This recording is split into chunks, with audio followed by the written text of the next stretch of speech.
Right, Wicked, what about if we go on the Fnatic side then? If we extrapolate, what would Fnatic do at Worlds? You have big thoughts for them? I think Fnatic could do better than Mad Lions. I don't know. What gives them an edge over Mad Lions?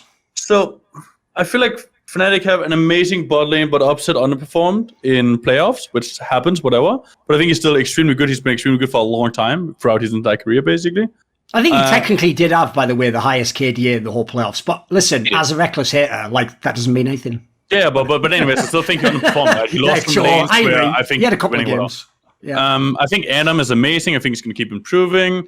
I think if Niski can keep playing well, and if Repo plays well throughout the entire time, I think this team is going to do well. I think they'll actually do really well. And we also have to remember, one entire month for like a long time to prep for Worlds is a really big deal. Sure. And then you get all the practice at Worlds against the best teams and everything. I think this is even more valuable for a player like Repo, who just swapped from top lane down to jungle, right? Because he haven't had as much time as other people have had. Spoods, where are you coming down on Fnatic at Worlds? I will once again say that there is a world that Fnatic beats Mad Lions. I think they underperform. I don't agree that Upset really underperformed throughout the entirety of playoffs. I think he really turned it on for the middle portion, like against Misfit and, well, Rogue is hard to judge, but still.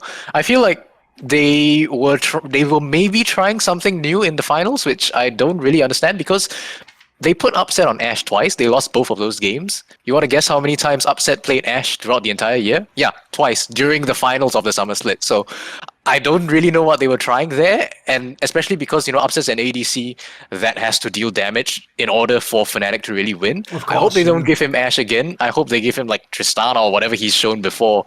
And I think that's how they really do well in Worlds. So it's really difficult to judge them just based off their finals performance. But obviously, me being a biased Fnatic fan, I do have high hopes for them going into the championship.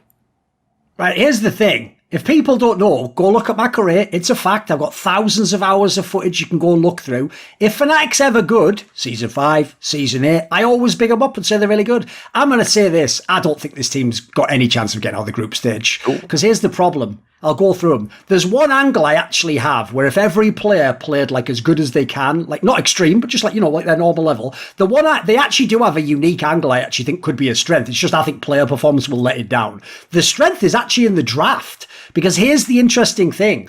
Because the weird picks that Adam plays top lane aren't the strongest picks, you generally don't want to waste an actual ban on it. You want to do actually what the LEC teams did, which is you can have your picks if you want them, and we'll just play this, what we think is the counter, or we just don't think it's that strong a champion and we'll deal with it, right? Here's the interesting detail. They have two players who have comfort picks that they can be strong on. They have Adam and Hylissang. So here's the problem. If you want to take away Hylissang's Rakan or something like that, then you're leaving a power pick open for Niski or fucking Upset to play and have the game. If you want to take away any of Adam's picks, now maybe Hylissang gets a fucking Thresh or a Rakan. So listen, the draft, I actually think they might have an interesting angle against some of the teams. My problem is this.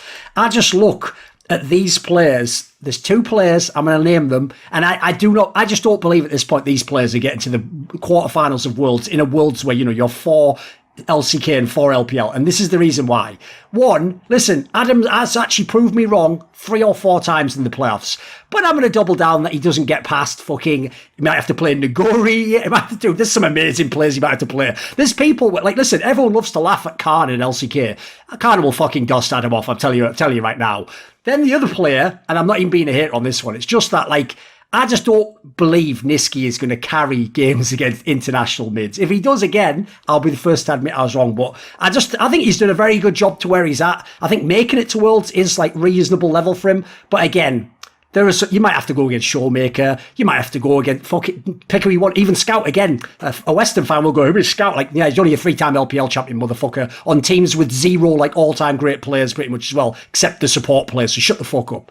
Anyway, what do you actually think though? Wicked, I've got a question for you. Do you think Adam, if he has to play the best like Korean top player, do you think like you've done this where you go to Worlds and you don't know how good a player is till you get there? Do people overhype like the top Asian players? Because we do treat them like they're like unbeatable gods, essentially. Is that legit?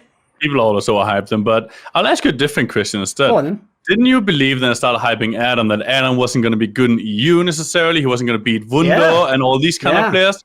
And what happened? Where's Wunder now, right? I mean, it's just a similar question. So Okay. The thing is, I think Adam is extremely good. I think he will be able to play against the best top laners. I think EU top laners are actually extremely underrated right now. I think Armor is extremely good as well. People are just making fun of him because he's playing Wukong, which is a weak laner, so he generally tends to lose laning phase. But that's the choice he already made from Champs. Like, he knows he's going into that. He's one of the only people that can actually play good Jace in EU as well.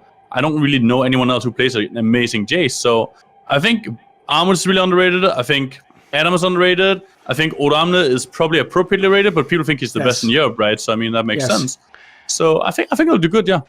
I mean, the obvious joke there is I would have disagreed and said that actually Odoamne plays a great Jace, but apparently the rest of the fucking Rogue teammates haven't got that memo and don't agree, so fuck me, right? Don't give him any resources when he has a Jace top lane, for fuck's sake. But whatever, I'm not triggered. Definitely not triggered, Spuds. Not annoying me or anything. I didn't say that those games were won. Right. Want to see more cool, funny, interesting clips based on topics from my content? Well, subscribe to this channel then, or, be a pleb and don't.